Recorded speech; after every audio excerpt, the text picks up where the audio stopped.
Today, I am going to be talking about what is the difference between one-on-one coaching and cookie cutter coaching. And this is really, really important. And I'm very excited to touch on this topic in a lot more depth than I probably have in a while. And I have these conversations with women like on the phone all the time, but not to a public audience. So today, if you are somebody who's ever bought a diet plan, maybe it's V-Shred, maybe it's something keto related, maybe it's something Whole30 related, and you've followed those plans perfectly, but you still, oh, this is going to fall over. Oh my God. Okay. Here we go. Okay. All right. So if you've ever bought a diet plan, followed it perfectly, still didn't get results, you are not really the problem. And I will stand by that. I will say for sure, you are not the problem. The plan can be the problem. And the thing is I see so many high achieving women who feel like all they need is a plan and they're just stuck in this cycle of like, just tell me what to do and I'll do it and I'll see results. But the reality is a lot of times it's not the plan itself that is the reason that the person is stuck. So today I'm going to be breaking down the difference between what is actual coaching versus a generic plan. And also I'm just going to educate you guys on how to spot red flags in the fitness industry, the coaching industry, and how to actually invest in something that actually works for you. So let's kind of get into definitions. So first and foremost, think about this. A program is like a piece of paper with instructions, lists, rules, guidance, and things like that. Coaching is a relationship. It's having a mentor, having someone who is actually coaching you and walking you through this whole process and actually helps you troubleshoot not just the what. The piece of paper gives you plenty of the what, but troubleshoots the how with you and also adjusts as needed. So a piece of paper is static, right? A program is static and a coaching relationship is dynamic. It's constantly changing because your life is constantly changing, right? And so the reality is nowadays, if you were to just shop for programs, I would literally tell you, don't shop for it. Open ChatGPT. I would be happy for anyone who wants to give that a try and really feels like it's just the plan that's standing in the way of them seeing results. I'd be happy to give you some prompts on ChatGPT because I know what to ask, how to ask it, and how to get you the right results. I could probably have it spit out a really great plan for you. You could get that for free. But the reality is again, it's not the plan itself that's the issue.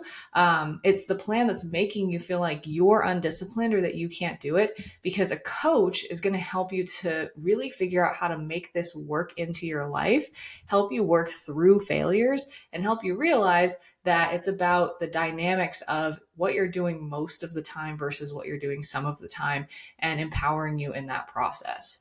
So, for example, if your plan says, and this is very common, if your plan says eat 1,500 calories and train 5 times a week, and your schedule all of a sudden goes from kind of predictable to super, super duper unpredictable, and you're out of energy, you're struggling with motivation, what happens?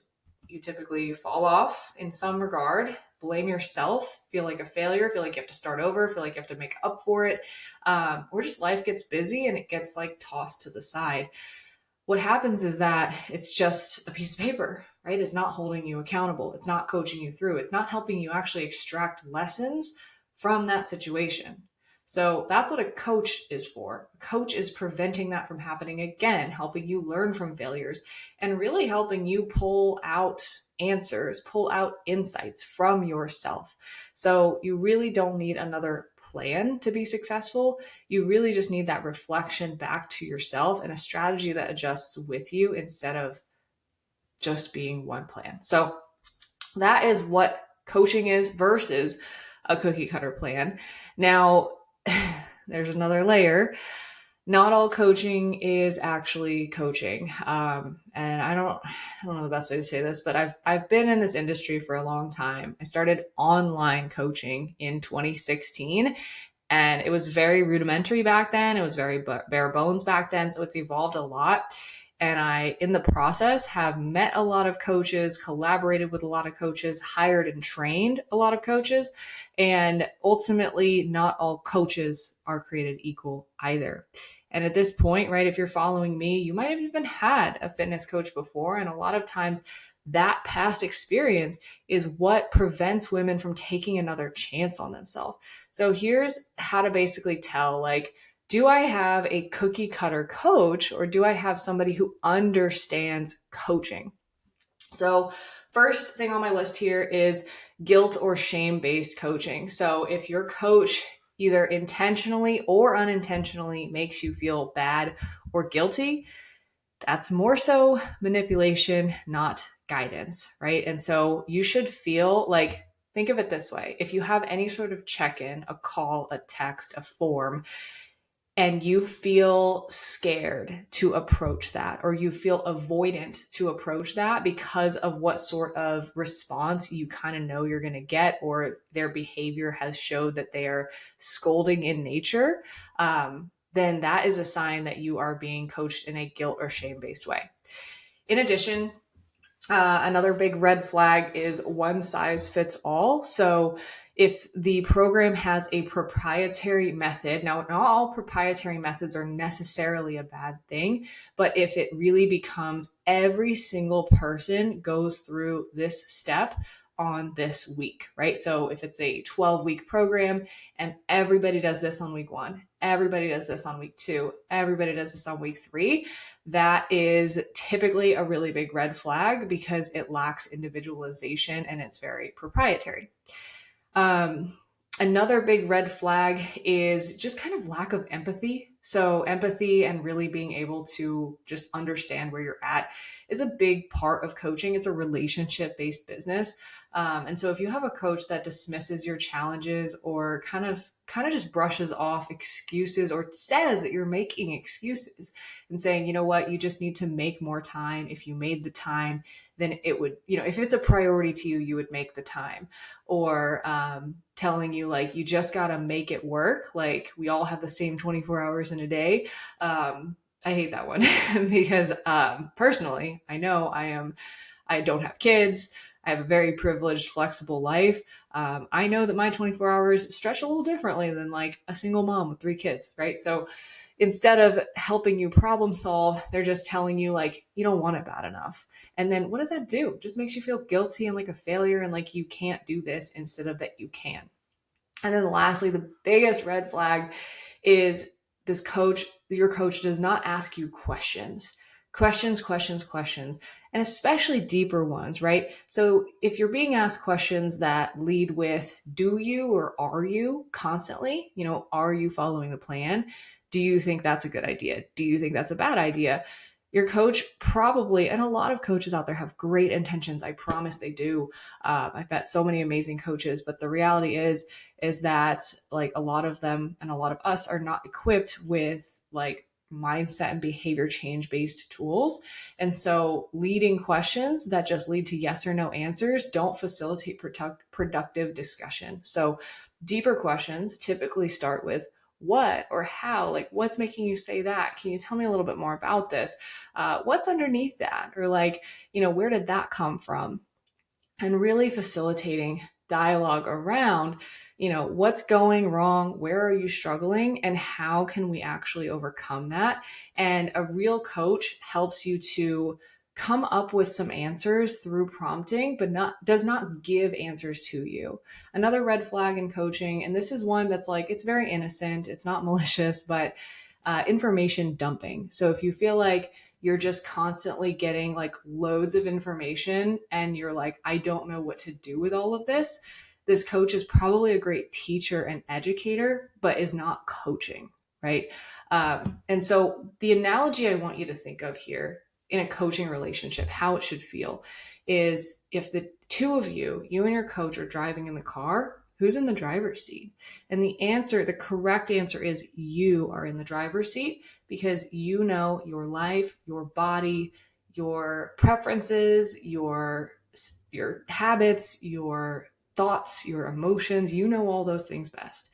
The coach should be in the passenger seat, holding the map, or let's say GPS on your phone because it's 2025, and holding the map and guiding you along the way, right? And so they can tell you, hey, this is, I think, the most efficient way to get from A to B. And like, you could very well say, no, screw that. I'm going to go another way. I'm going to try my own way. And the coach is going to be like, all right, well, here's why I don't think we should do that. But it is your choice at the end of the day. And the coach will empower you to make your own decisions, but inform you about the pros and cons, right? And then you can ultimately make that choice. And then you can reflect together, like, was that the right choice? How would I change that? What can I learn from that?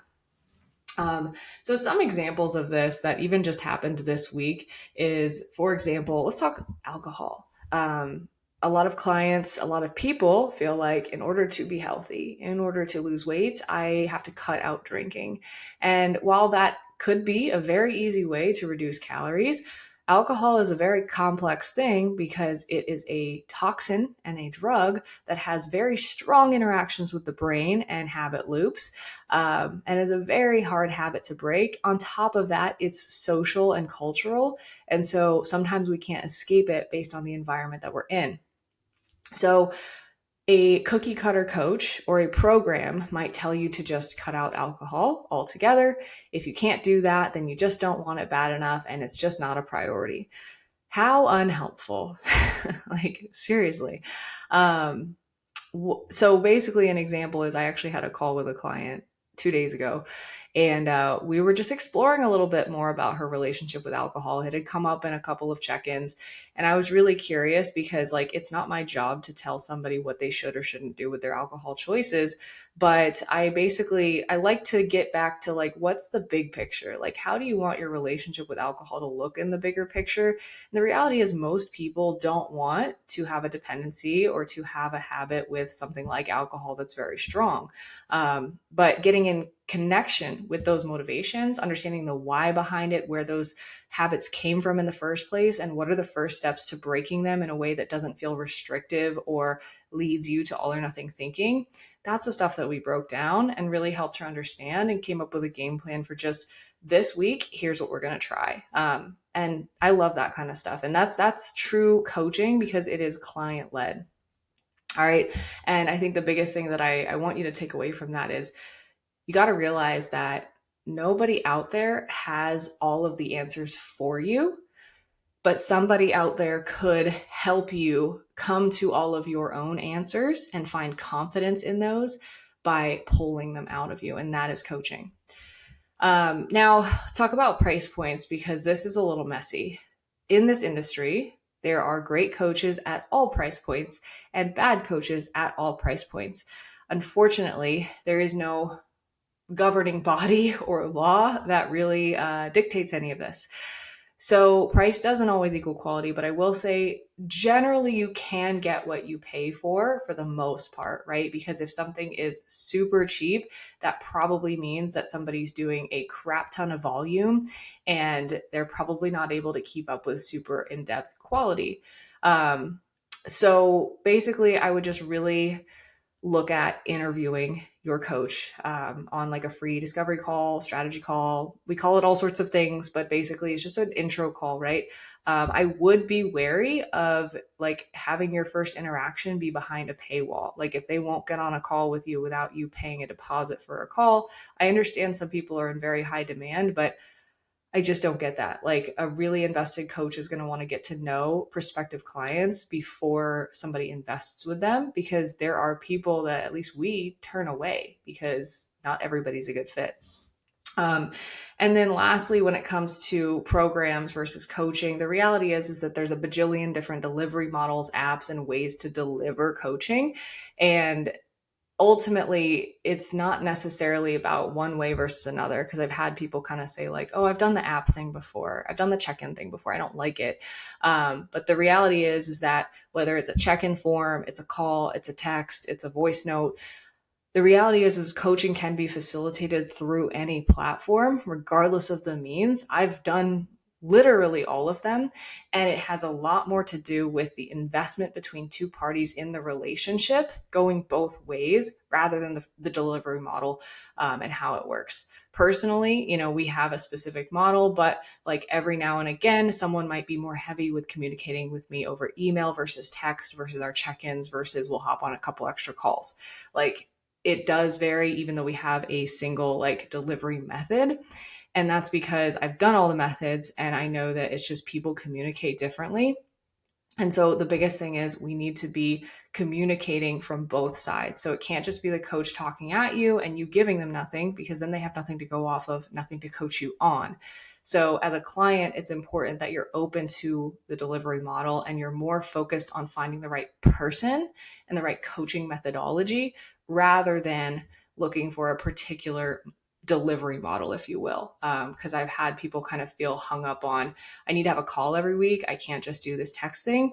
When in reality, it can really be fruitful no matter what platform you're communicating on, but it's about the investment of two parties and the coaching principles that I outlined above. So with all that being said, obviously I'm a little biased because I'm speaking from experience and this is what I believe and what we exercise in our coaching at Permanent Change Coaching here. So I definitely trust that everything I'm saying here is what we do. But there are a lot of great coaches out there, right? So whether it's with us or it's with someone else, I want you to take these principles, remember these, and use it in your discovery and interview process if you're ready for a change and you're ready to get some help with that, especially if you're tired of trying it on your own and not really getting anywhere. So if you're somebody who feels that way, you resonate with these methods and you're serious about just diving deeper and getting off the hamster wheel by finding a system that works in your life rather than following cookie cutter bullshit, you can go ahead and book a call with us and talk to me or one of my team members about how that all works, and we can lay out a plan that works for you.